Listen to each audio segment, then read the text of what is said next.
nkalako na chifundo pa mutima. Kwato mutima uwa muntu.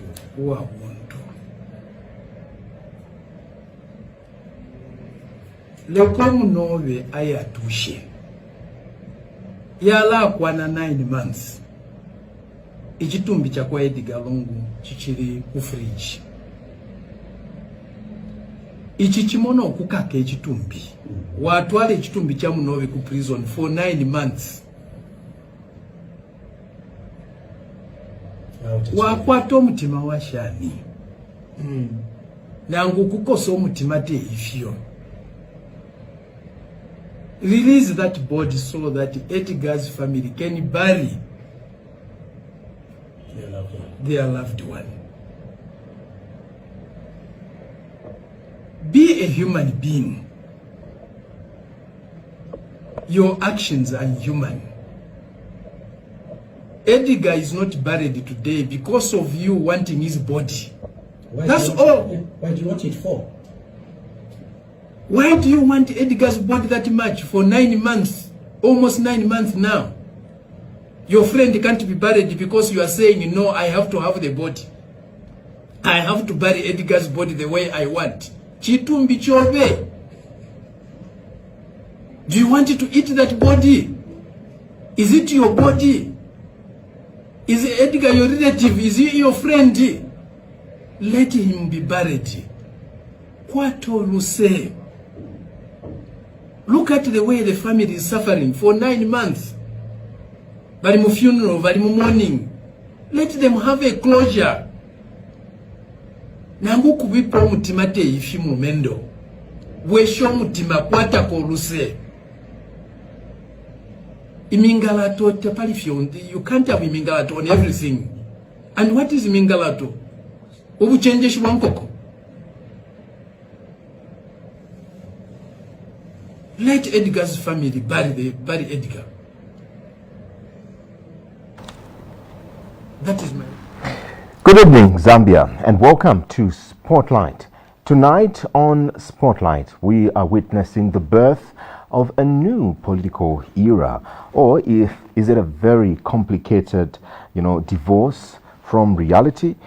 The People's Pact has officially named Dr. Fred Membe as its 2026 flag bearer, and we ask questions around the People's Pact.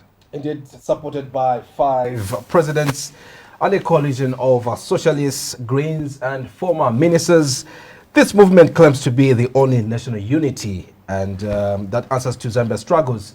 But as the UPND celebrates 94% debt restructuring milestone and a single-digit inflation, the question still remains, what exactly are we transitioning to? Joining us to defend the 5-year transitional agenda is the man behind the strategy. This is Green Party President, and now he's amongst the 5 vice presidents of the People's Pact as a strategist, Mr. Peter Sinkamba. Good evening and welcome to Spotlight. Well, thank you very much for having me here today, Mr. Conjera, and Mr. Chimba for having me. I haven't been on this TV station for a very long time. Yeah. But it's good that you've hosted me today. We're glad to have you join us. And before we get into the meat of our conversation tonight, I would love to hear a comment on what the leader of your pact, Dr. Membe, made comment to with regards to the passing of Zambia's former president. What is your comment? Well, I think it was just re-emphasizing our position from the time the late 60th Republican president died, which is almost 9 months ago. We've been very clear that our president needs to change his attitude, because there is no justification whatsoever to hold on to that body. You recall that the late president was stripped of all the benefits by the current regime before he died. They never allowed him to go out for medication. In fact, when he went this time around, he just sneaked. Okay, and we were some of the persons that were there at least when he was leaving. And he stayed there for almost 5 months, 6 months, paying for his own bills. Not a single bill was paid for by government. And when he dies, you say you want to be involved. How do you get involved? So really, it didn't make any sense. And especially to go to court and decide to obtain an injunction to stop the family from burying their relatives doesn't make sense at all. And, you know, like President Membe was saying, you cannot keep your colleagues mourning for 9 months.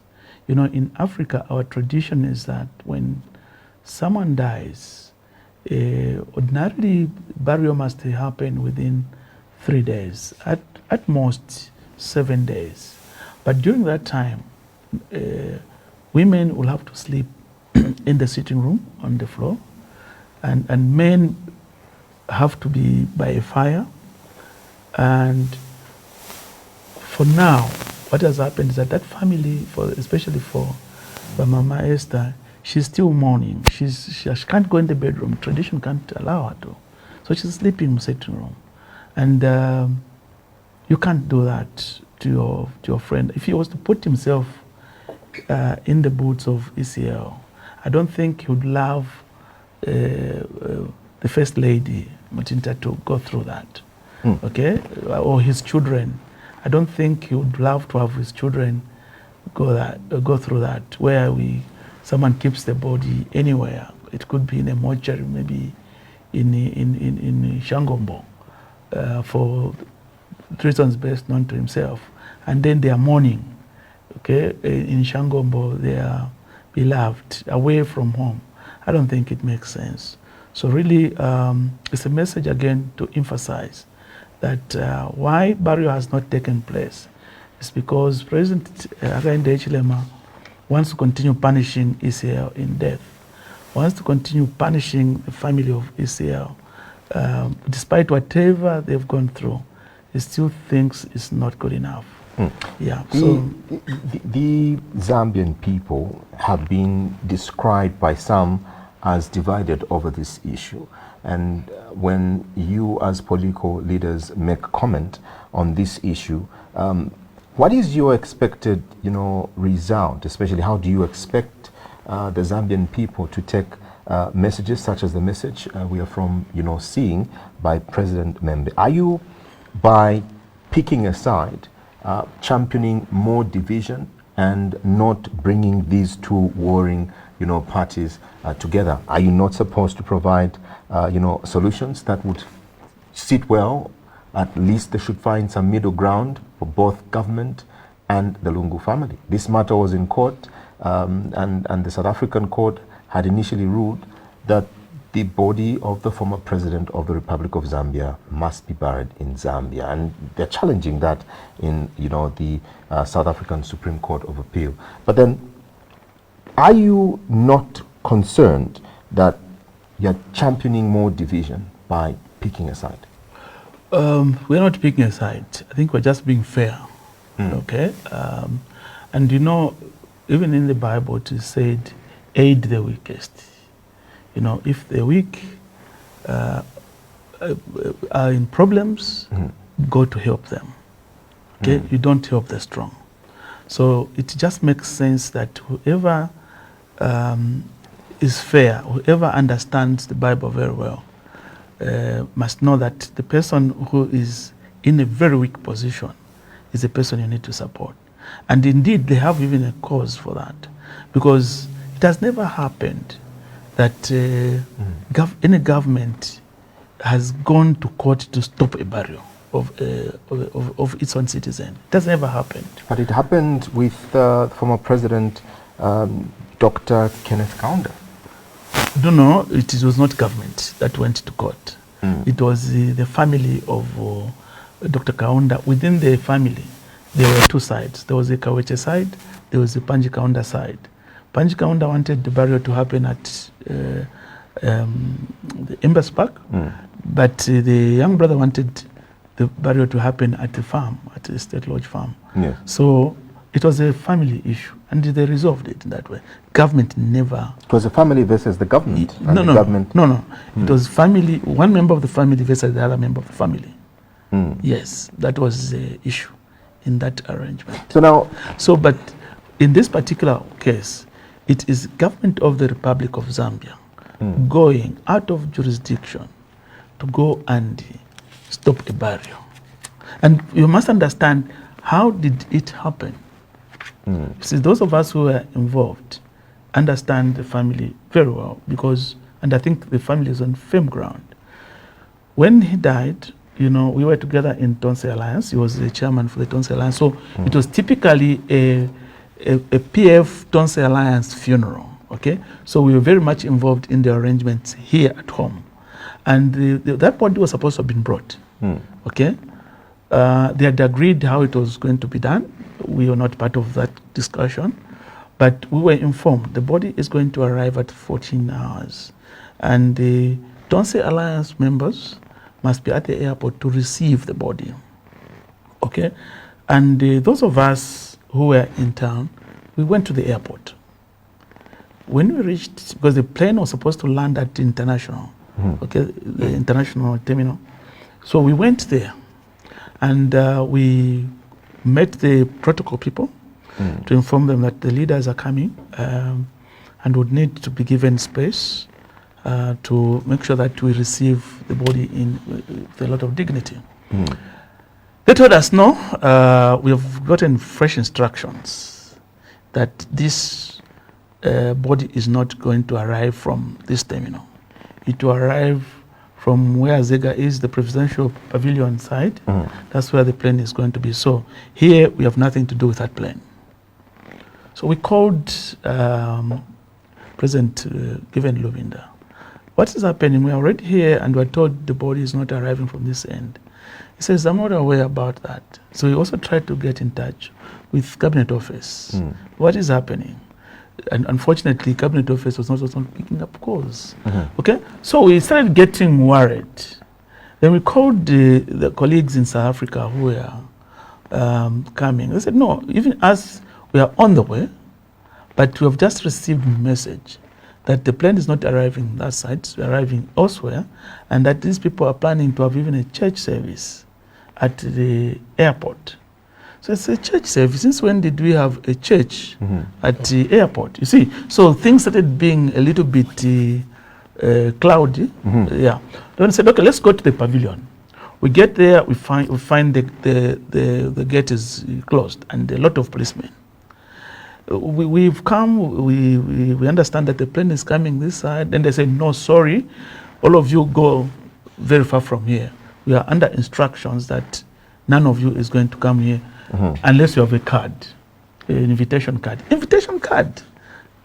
Aren't we the people that are supposed to issue cards? Yeah. Because this is the funeral for Tonse stroke PF Alliance. No, sorry, the instructions are that none of you is supposed to enter here.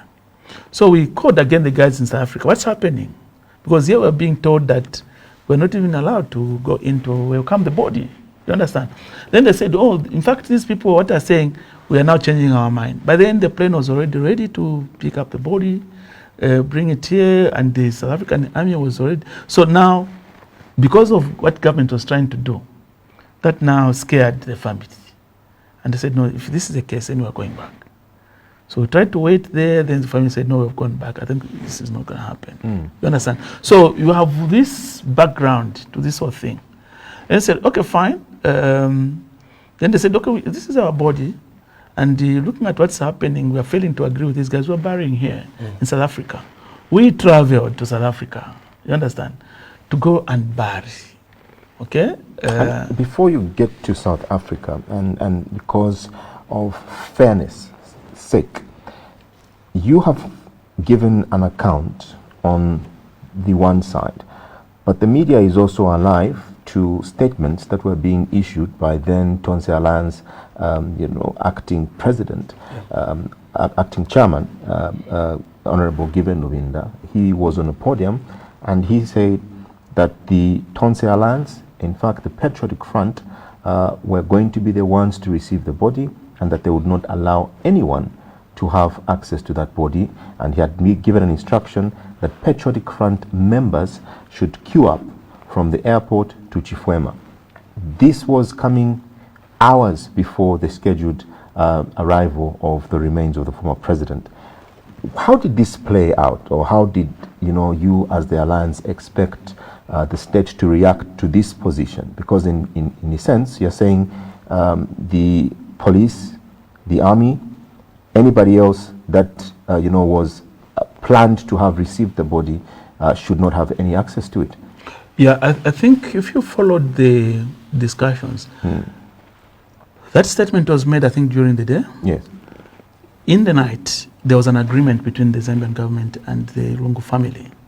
There was an agreement. It was handwritten, that's what they said, which now outlined what was supposed to have been done. Was communication made to the party members as well? Yes. So, and that's why I'm saying we were now made to go and receive the body, okay? We knew that the state was going to play a hand, right? Okay, and we had agreed to that. The issue was when government started to deviate from the agreed agreement. Okay, because I think, remember, they issued two what you call these cards, okay, which had the program. There was an initial program which was indicating what was going to happen at the international arrivals. That is a program which we had ourselves. And then government decided to change things and issued a second program, which we were not privy to, and that's where the problem began. All right. Okay. And even the family now was alarmed, receiving two different programs. One which was supposed to have been as the agreement, and the second one which eliminated certain activities. You understand? All right. For the sake of time, I know there's so much that has happened, so many, statements that have been issued since then. You were about to go to South Africa, and what happened? But it's 9 months. It's about 9 months almost. Our former president has not yet been buried, and the conversation around now is that we are ideally taking away the legacy of the good developmental projects that he, had left as a legacy. And now people are going to remember him as a president that stayed, in a mortuary unburied for so many months. Isn't this, a worry for you as the opposition, that you would want to preserve a legacy of a Zambian son that worked so hard for this country? Well, it's so painful, especially to those of us who were close to him, those who were with him the day before he left, and the people who spoke to us was that side. Okay? Speaking for myself, I feel extremely saddened that there is this issue. Because even before he died, now coming to your other story, you say, what are you doing to try and resolve this issue?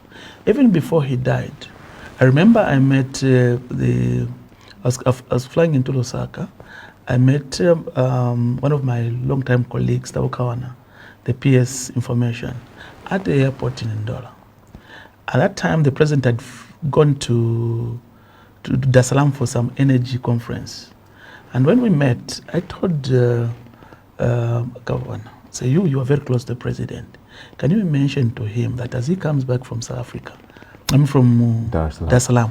Let him fly into Joburg to go and meet his colleague. And let it be shown to the people of Zambia that he has visited his colleague. Okay? And then probably maybe every 2 other weeks, you go to see him.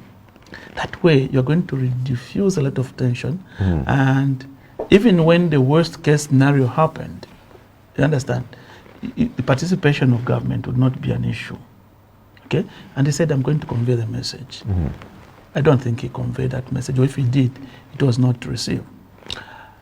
Fast forward, after the demise, we did mention that this was our chairman at Tonse Alliance. If government approaches Tonse Alliance members to go and meet the family and agree on the program, it will work. You can't send President Nevas Mumba, who was always insulting the man, to go and do a mediation. It can't work. You can't send all those people that they were trying to send. You understand? You leave the persons where he had comfort. He had comfort at Tonse Alliance. You understand? We're always with him. So if we were to go and we visit the family and request that we move the body into Zambia, and we agree with government on how things must be done, we thought that would have been a solution. We made that very clear to government. It was never received. I went a step further. I met Senior Chief Mukuni, and Senior Chief Mukuni is very close to the President Hakainde Hichilema. He came to Copperbelt, which is, I think, early December, and I'm very close to him as well over the years, including the time when HH was in prison. Okay, even when, because I was one of the persons that was mediating to get him out of prison. When he came out of prison, Senior Chief Mukuni and his colleague from Monze, they traveled all the way to Kitwe to come and say, thank you, Mr. Swinkamba, for what you did to support your colleague. You understand? So there's that very good rapport with me.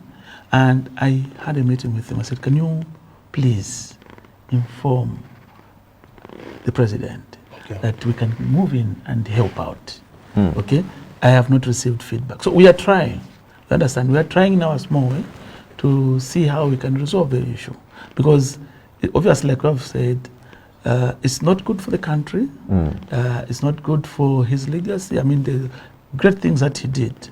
Okay? The other day, I saw the president commissioning some authority there, the Kazungula Bridge Authority. The ideas of ECL. He financed that whole thing, made all those. I mean, it should have been very nice if even having those bridges being named after him. Understand? Okay? Instead of Kazungula Bridge, you make it ECL Bridge. Understand? Like we have the Beit Bridge. Okay? You have got this infrastructure, because he was a key person. He was the main player. So, but then instead of us looking at things like that, we are focusing on when are we going to bury. I think it's very depressing news. Personally, I'm not happy. I feel very saddened about it. At this moment, we can only hope for the best and that this matter is concluded as soon as possible. We now move and discuss the topic of discussion tonight. Now, let's start with the green elephant in the room. For over a decade, you've been a champion of, the marijuana movement to legalize marijuana, not just for medicine, but as a green gold, economic engine for Zambia. And now that you are in a pact with Dr. Membe, a man whose Socialist Party is built on, traditional, conservative, Marxist, Leninist values, Mr. Sinkamba, to be honest with the Zambian people, is the marijuana agenda a part of the People's Pact manifesto, or have you traded your green gold for a seat at the socialist table? What is the way forward? Well, the way we have structured the economic agenda, there's input from the socialists, input from the movement for change and equity, input from the United for Better Zambia, input from the Green Party. So from our end, the issue of the cannabis that is a flagship for Green Party. Everyone knows about it, okay?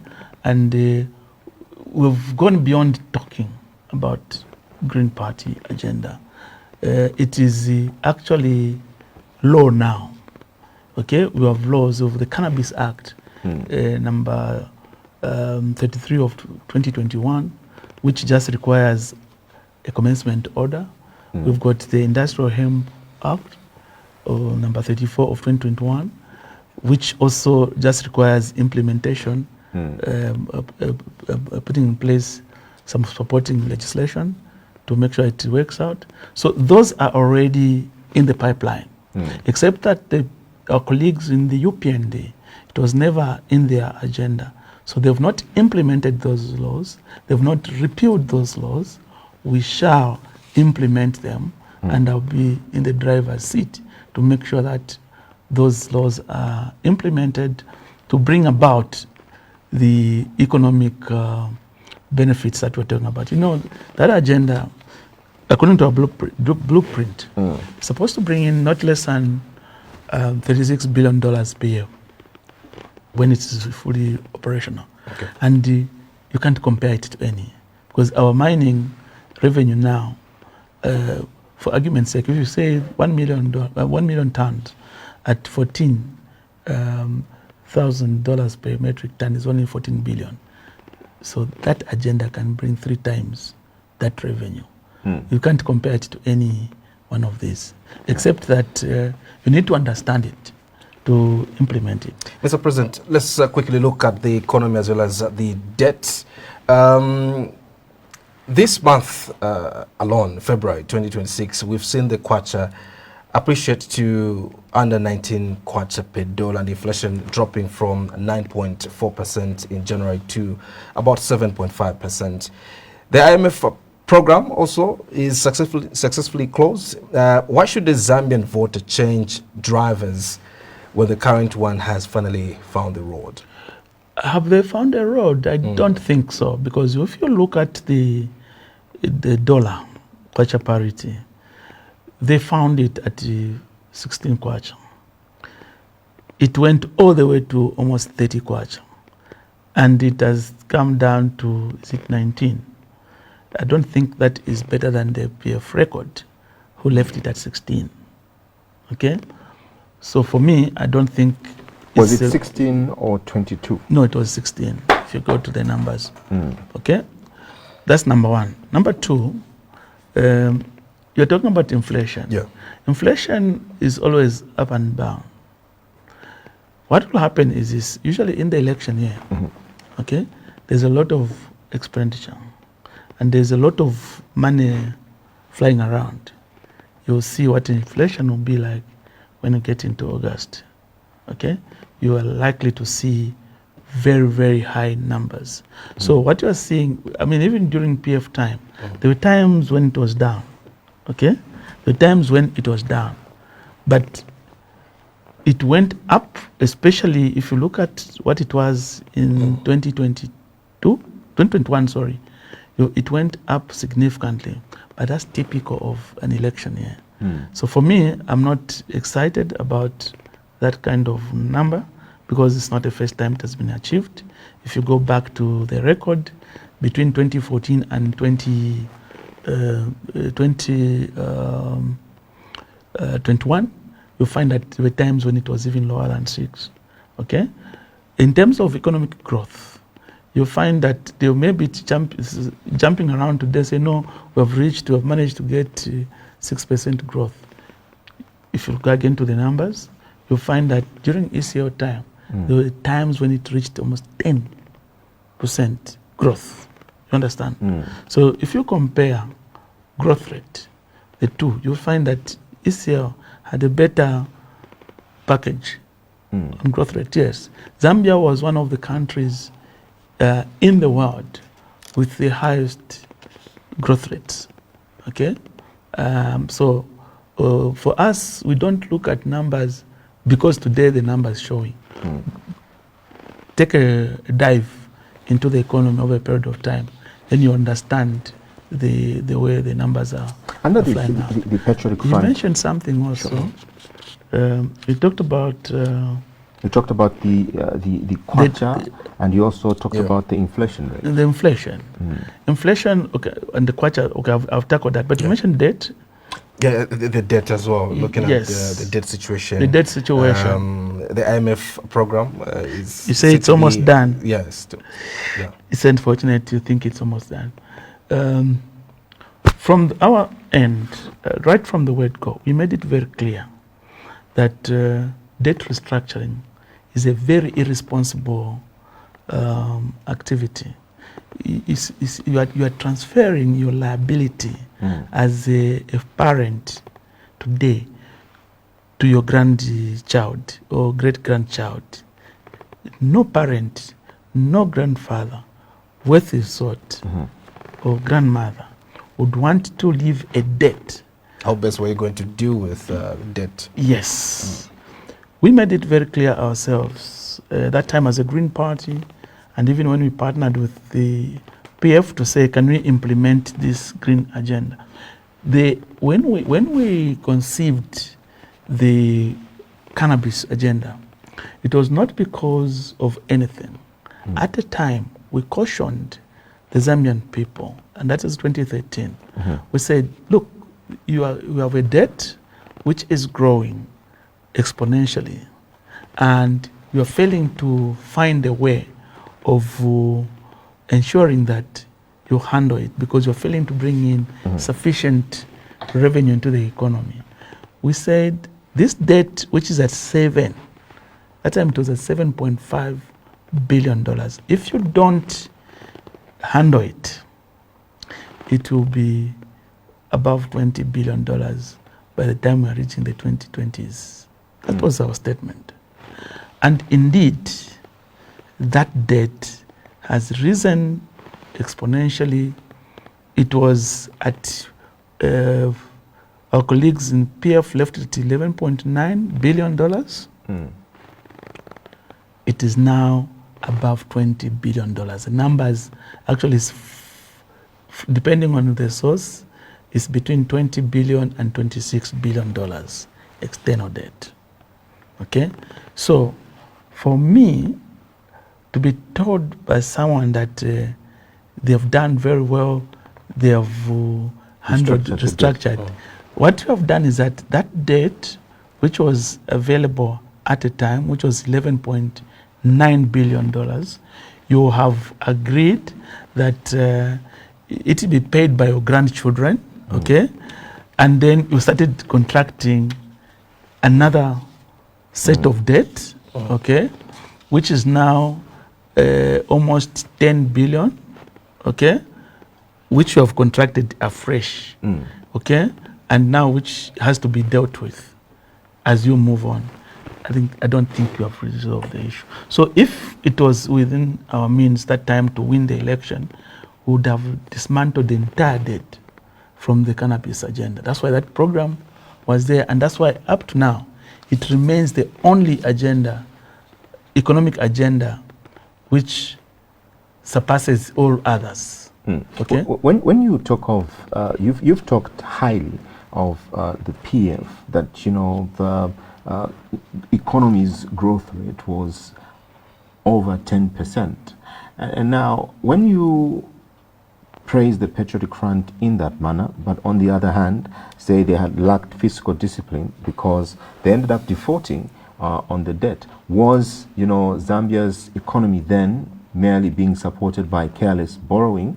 And now that there's the UPND in power who are alleging fiscal discipline being one of the reasons they've managed to restructure the debt, are you saying that the policies that the UPND has put up, which have now made the country be rated a B plus in form of in the conversations to do with its debt positioning, are you saying that the efforts the UPND has been making are all in vain, and have they not been the reason to why we are seeing these macro improvements? Okay, maybe before I deal with the debt and the macroeconomics, let me make a clarification. Sure. I didn't say that it was always above 10. I said they reached 10, but they had negative growth, which was in 2020 due to COVID-19, which actually even triggered the default, okay, on the payment, okay. And for me, I think that default was very good, not only for Zambia. It was good for the whole world. Do you understand? When Zambia defaulted, that created an environment for the international community to address debt which was crippling several countries, not only in Africa, but all over the world. Then they had to come up with that G20 debt sustainability initiative. You understand? Because the danger was this: after Zambia defaulted, several other countries were going to follow suit. Then the international finance architecture was going to collapse. You understand? So very quickly they moved in and said, okay, before this gets to that level, let's come up with this debt sustainability initiative. And the Zambian government and several other governments were given money, free money, to cushion the impact of COVID-19.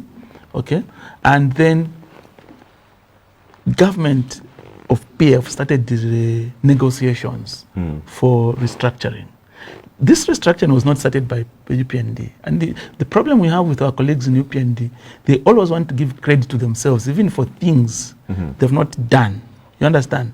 Even when everyone knows who did this, they would want to credit themselves. For example, you want to credit yourself as having built the Lusaka the KK International Airport.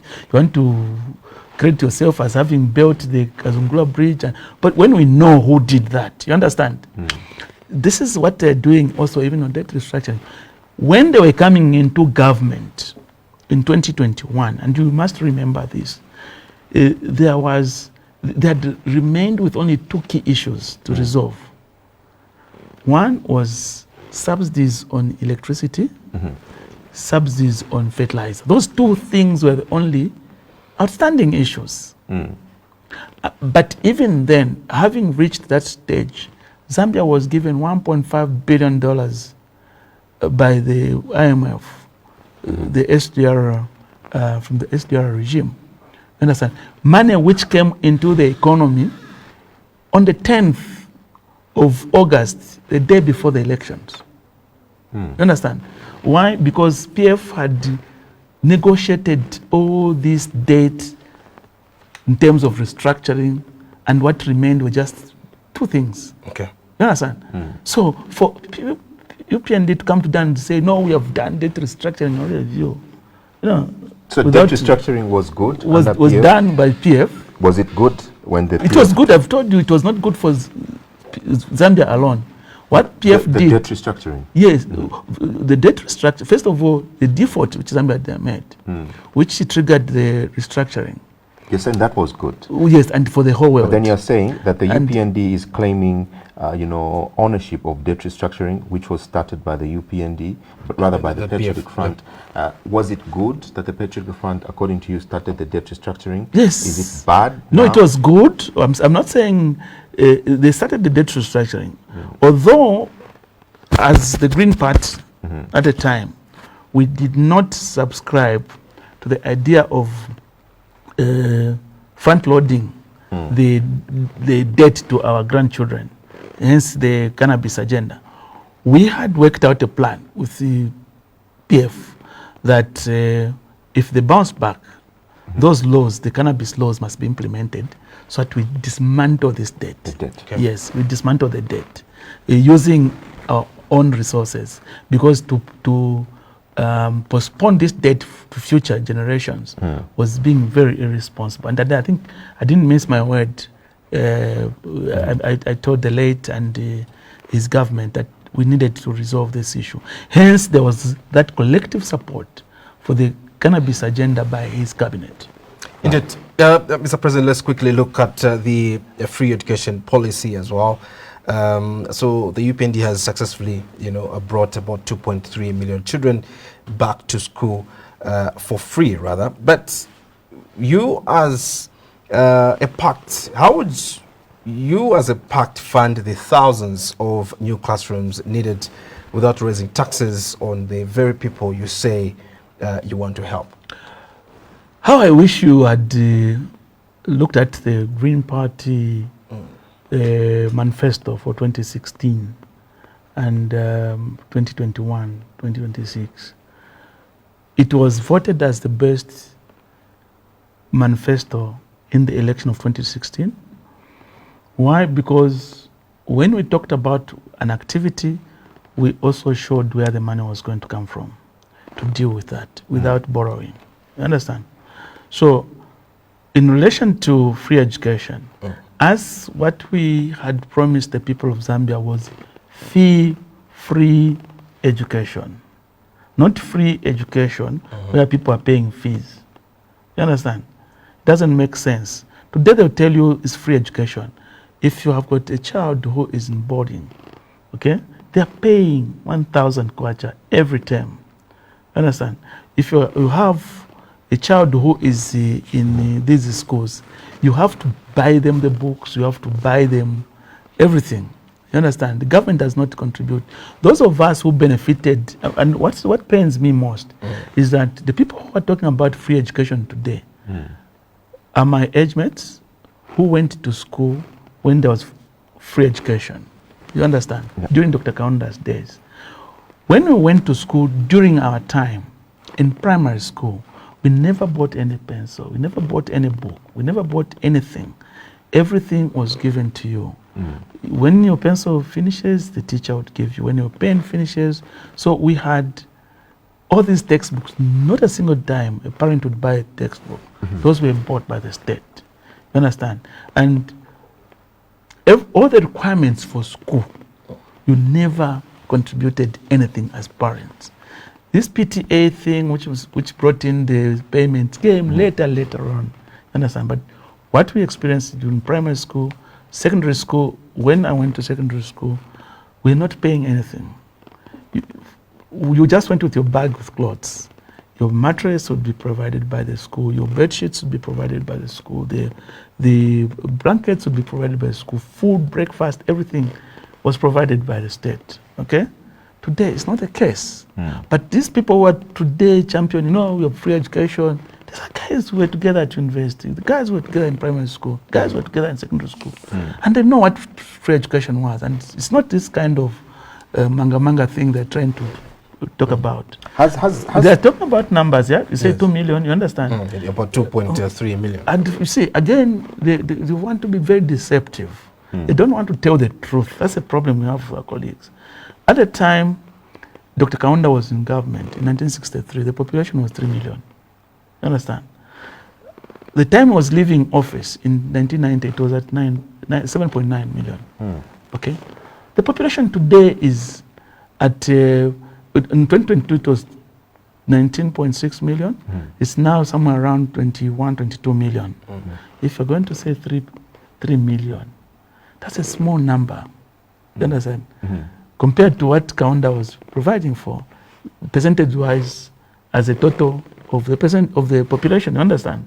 So they want to give these numbers, but they don't want to give you a perspective. From what premise are you giving this number? Because 3 million today, or 2 million today, is about like almost the population of Zambia in 1963, 1964. So you cannot say this is what we are doing. Okay? So for us, I wanted to give you that angle. Secondly, from our cannabis agenda, when we said fee-free, we had dedicated, out of $36 billion, $7 billion would go towards education, both the higher education and the basic education. You understand? So for us, we would have managed to finance it, not in Congole arrangement, where they're going to borrow from the World Bank and what have you to support all these things. It's not correct. And that's why the debt has risen to about 26 billion they're talking about. Okay? It's over $20 billion. Why? Because some of it is coming in from the World Bank, as in Congole, to support those programs, but you're not telling the people the truth. The message on the street is that, and these we do cover even in the news in several parts of the country, is that there's more pupils in class now than there were before, and the argument by the opposition has been quantity over quality education. They're saying the free education that is being talked about has not provided enough classrooms for these pupils, and now you are saying something totally different. You're saying the numbers are not what they are, but the reports that we're getting is that there's more pupils in class. Okay. Is it, and what I'm trying to understand. No, I think let me put it in perspective. During our time, it was law that a class should not be more than 30. You understand? In a class in primary school. In the university, during my time, we were only 20 in class. You understand? Today, a class, or which primary school, where pupils should not be 30, you have 100 children. Do you think that a teacher will have quality time for each pupil there? It doesn't work out like that, because the pupil-teacher ratio is a very important factor if you really want to look at quality education. But our colleagues are not looking at quality, they're looking at quantity. And unfortunately, this is where they've gotten it wrong. Would you rather more pupils on the streets than in a classroom? What you do, build more infrastructure. If you look at what PF did, PF built several schools, primary, secondary schools across the country, you understand, with a view to make sure that you have more learners getting into school, but there must be quality education by ensuring that the numbers in class are not so many. But then they found this infrastructure and they packed that infrastructure with the kids where they have no space. I've been to one of these boarding schools, you know, and I'm not mentioning names here, just to protect their integrity. What has led when you go to the ablution blocks to see the kind of mess which is there. When you go to these universities, you go to the ablution blocks and see the kind of mess. And then you want to compare to what it was during our time. Because during our time, it was like hotel standard. You know, I was at what you call Kobe University today, during the ZT days. You go there, you know, the space in a room of 2, I was alone. Understand, I have 2 beds. Okay, today you go in a room, find the 8 children. You know, learners. How do you really learn like that? Okay, you find that they are cooking, carpenter and what have you. During our days, we had a dingo, no dining room, which would open for breakfast at 6, okay, and close at 10. So you can have your breakfast at 6. If you have an early class, by 10 hours you can still go back, and you'd find eggs, ham, hotel food. You understand? That's if the People's Pact were to take office in August, are you going to send children back home? What we'll do is to immediately embark on infrastructure development. And how long is that going to take? Infrastructure, to be honest, when you have money, to put up a school is just a matter of days. You remember during COVID time, China was able to put up a hospital in 3 days. You understand? Big hospitals for COVID. They put up that infrastructure. You to build a school, you don't need more than 60 days if there's money around. And for us, with the kind of money I'm talking about from the cannabis agenda, to put up schools is not a big deal. If free education but has now here the trouble is this. You give cadres to put up infrastructure. And the first thing they do is to buy themselves cars and what have you. Then the quality also is compromised. You know, that's where we've lost it. Right. Okay, so don't bring cadres into the matrix. And if we're to form government ourselves with my colleagues, Fred Membe and the others, I don't think we can entertain a situation where cadres are the ones that are going to run the show and put up infrastructure which is below standard. We will make sure that things are done properly. You've talked of your president now, and let's look at an issue of a national security crisis. And you are proposing a government of national unity with 5 vice presidents. And I believe to many this looks like, you know, jobs for the boys. But the Green, we want just to find out this hour is in a national unity crisis, who makes the final call? Is it the Green Party leader, the Socialist Party, or the General Secretary, or the 5 vice presidents? What we have done ourselves is that we have formed this pact. By the way, the pact, People's Pact, is not a new formation.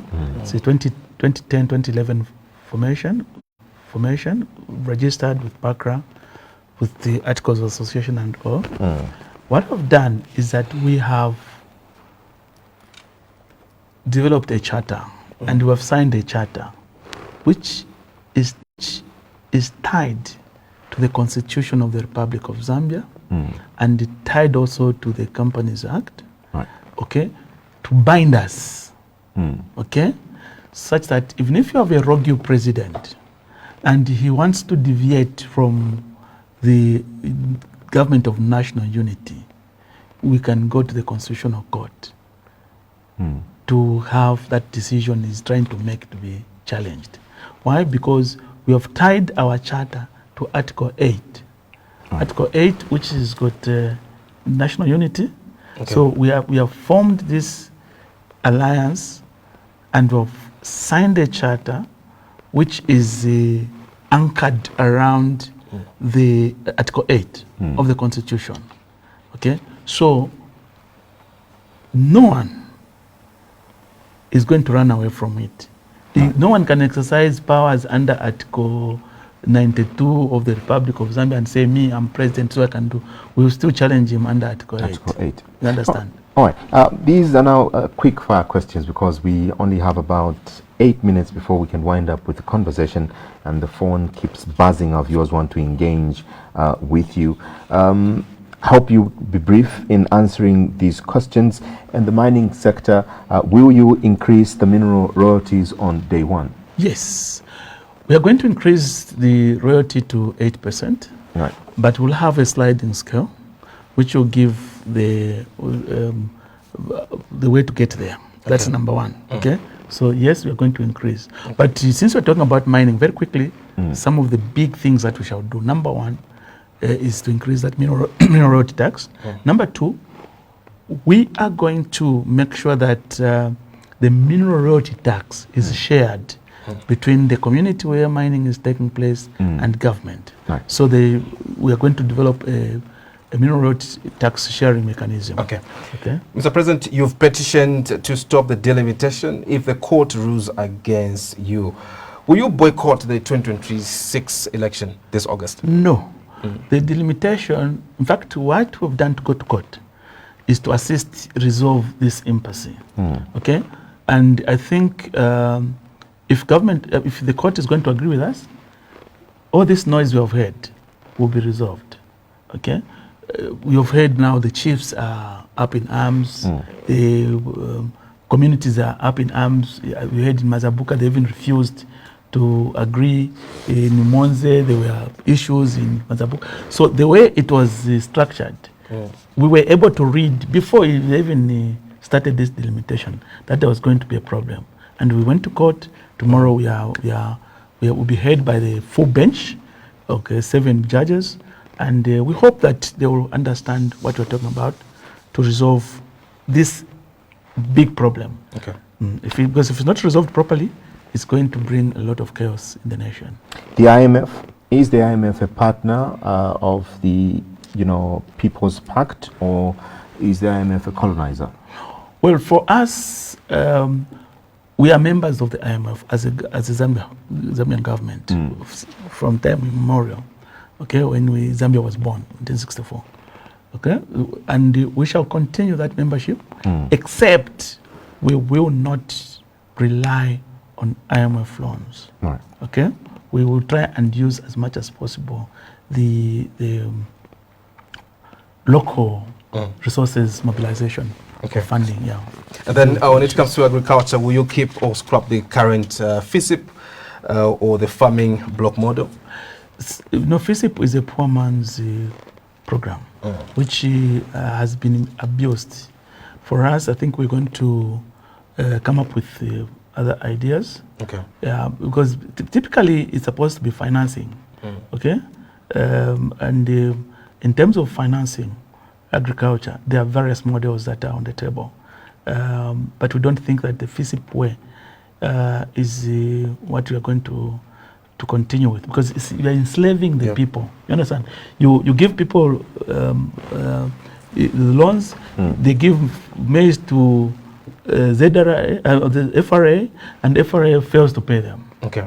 And you tell them, if we give you your fertilizer or the inputs, you cannot sell anywhere else but to FRA. FRA doesn't pay them. That's enslaving people, isn't it? Yeah. And I don't think that's the best way to handle things. The last question before we can push into a cause. You have about 60 seconds to look into this camera and tell the Zambian worker who is finally seeing prices stabilize why they should risk it all on a transitional government led by a socialist. Well, I think for the workers all over the world, if you go to the workers in China, workers in Russia, workers everywhere else, they have been protected by the social policies of the socialists, the communists. But for us, to be practical, I'll give you one practical example. For the mining sector, for example, we are going to give them 5% shares in the mining companies. Right. You understand? And no government has ever done that. We tried it when Anglo was leaving. I negotiated with Anglo to give shares to the Zambian government, to the miners. They gave them, they sold those shares. But because there was no proper monitoring. But we are going to give them shares again. And we want to empower them even bigger. And all these other companies where with government has a share, we'll make sure that they are also shareholders. All right. You're watching Spotlight, and we've been having a conversation with Mr. Peter Sinkamba discussing the, People's Pact. Let's have a listen to your thoughts this evening. Hello. Hello. Hello, good evening. Good evening. Thank you. How are you? I'm fine. Mr. President, good evening. Good evening. Thank you. How are you?